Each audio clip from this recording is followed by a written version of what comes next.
Hello বন্ধুরা, আজ আমি দশম শ্রেণীর কোষে দেখি 26.2-এর 14 দাগের অঙ্কটা দেখাচ্ছি তোমাদেরকে। মধ্যমা নির্ণয় অঙ্কটা একটু ভালো করে লক্ষ্য করো, একটু অন্যরকম। এখানে দেখো বলে দেওয়া আছে 10-এর কম, আর এখানে ছাত্রের সংখ্যা 12। এই যে জিনিসটা দেওয়া আছে, যখন দেখবে এই রকম অঙ্ক আছে 10-এর কম 20-এর কম এরকম লেখা আছে, অর্থাৎ শ্রেণী সীমা বলে দেওয়া নেই, সেক্ষেত্রে এটা মনে রাখবে, এটা আমাদেরকে কি দিয়ে দিচ্ছে? ক্রমযৌগিক পরিসংখ্যা। ঠিক আছে, বোঝা গেল? অনেকে ভুল করে এটাকে পরিসংখ্যা বসিয়ে ফেলে, তো এই ভুলটা তোমরা করবে না। ঠিক আছে, তাহলে এবার দেখে নাও। আমরা যেহেতু 10-এর কম বলেছে, আর এদের মধ্যে দেখো তুমি গ্যাপটা কত করে আছে। পরেরটা দেখো 20-এর কম, মানে বোঝাই যাচ্ছে 10-10 করে গ্যাপ আছে পরপর। বুঝতে পারলে? তাহলে তোমরা এবার শ্রেণী সীমানাটা বসিয়ে দাও। দেখো শ্রেণী সীমানাটা কি রয়েছে। ফার্স্টেরটা আমরা বসাবো, তাহলে 0 থেকে 10, 10 থেকে 20, এভাবে পরপর পরপর করে করে আমরা বসিয়ে গেছি। ঠিক আছে, এবার পরিসংখ্যা যেহেতু আমাদের দেওয়া নেই, পরিসংখ্যাটা আমাদেরকে বের করতে হবে। ক্রমযৌগিক পরিসংখ্যা ক্ষুদ্রতর সূচকে এটা দেওয়া আছে। দেখো ফার্স্টে তুমি এইগুলো বসিয়ে ফেললে, বই দেখে, বইতে যেমন আছে বই দেখে দেখে এখানে বসিয়ে ফেললে। ঠিক আছে, এবার দেখো তোমরা কিভাবে পরিসংখ্যাটা বের করবে। একদমই সোজা, এই সোজাসুজি পরিসংখ্যা যেটা থাকবে সেটা বসিয়ে দেবে। সেকেন্ডটা কিভাবে বসাবে? সেকেন্ডটা কীভাবে বসাবে? এই 22 থেকে 12কে বিয়োগ করে যেটা আসবে সেটা এখানে সেম। আবার এই সোজাসুজি যেটা বসাতে হবে সেটা কি করবে? 40 থেকে 22কে বিয়োগ করে এই সোজাসুজি বসাবে।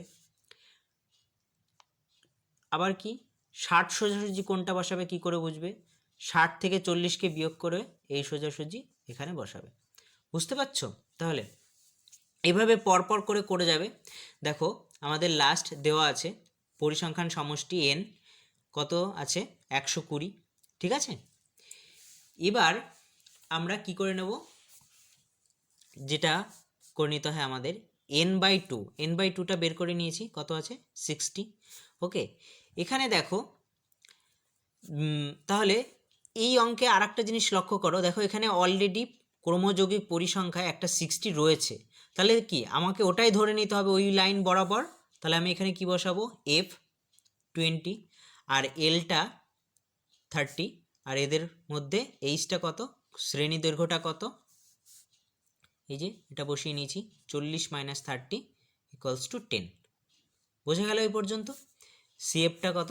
এর ঠিক ওপরেরটা সিএফ হবে, সেই কারণে CF40 আর F20 বসিয়ে নিয়েছি আমরা মানগুলো। অতএব মধ্যমা = L প্লাস n/, অতএব মধ্যমা L plus n/2 minus CF/F into H L এর মানটা আমরা বসিয়ে দিয়েছি, n/2 এর মানটা আমরা একবারে বসিয়ে দিয়েছি 60। ওকে, -40/20 ইন্টু 10। দেখো এখান থেকে 30 প্লাস 60 থেকে 40 বিয়োগ করলে কত আসছে আমাদের? 20/20। তো 20 কেটে যাচ্ছে এখানে, তাহলে পড়ে থাকছে কি 30 প্লাস 10 = 40। এটাই কি আমাদের অ্যান্সার। বুঝা গেল? তো আজ এই পর্যন্তই। আর তোমাদের কোনো অসুবিধা থাকলে এই চ্যাপ্টারের ওপরে অবশ্যই কমেন্ট করে জানাবে।